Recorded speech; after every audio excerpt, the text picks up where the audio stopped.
This is a tour of room 1519 in New York Hotel and Casino in Las Vegas. This is a standard SoHo Two Queen room. There is a full body mirror right here, and I do love the artwork on all these walls. So we're going to go into the bathroom, and I feel that this is the only thing that lets the entire room down. So it is clean, the mirror is big, it's bright, yeah, it's tidy, and it does look okay. But compared to the rest of the room, I feel this hasn't had the same quality of renovation as every other part of the room. The bath is pretty awful, if I'm honest, but the shower was good enough, good pressure. Like I say, it's clean, it's shiny, it does the trick. So yeah, the shower, for all intents and purposes, is fairly decent.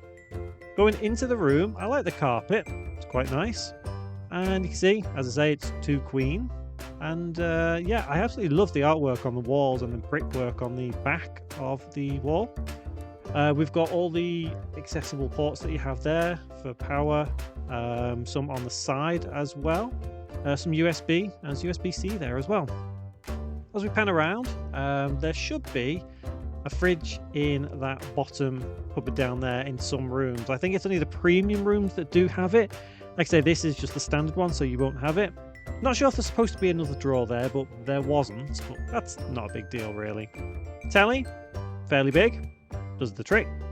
A couple more storage options here, and you can see as we look in here, we have an iron and an ironing board. Coat hangers, some more storage space, no drawers, apart from these 2 or 3 here. But again, it's not a big deal. And going further down here, more storage space underneath if you want to put your case or something there. Safe, keep everything in. As always, in any Vegas hotel room, I would recommend it.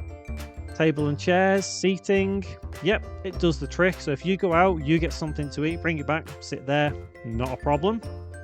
Yeah, I do love the artwork on these walls. It's really good. So looking out, I have a view of Park MGM and looking towards the mountains. So this is facing the back rather than the front of the hotel, which would be the Strip in that case. But here we can see T-Mobile Arena, we can pan around, see the mountains. So yeah, overall, it's a very nice, comfortable room. I would recommend it, and I would say, in all fairness, considering it is one of the cheapest rooms in New York, it's actually a really, really good job. One thing I did actually like as well is this mirror here. I forgot to point this out earlier. There's a lot of mirrors in this room. I don't know whether it's a good thing or a bad thing, but yeah, I do like it, the fact you've got more mirrors. I think it really adds to the lighting of the room. So yeah, I would absolutely recommend this.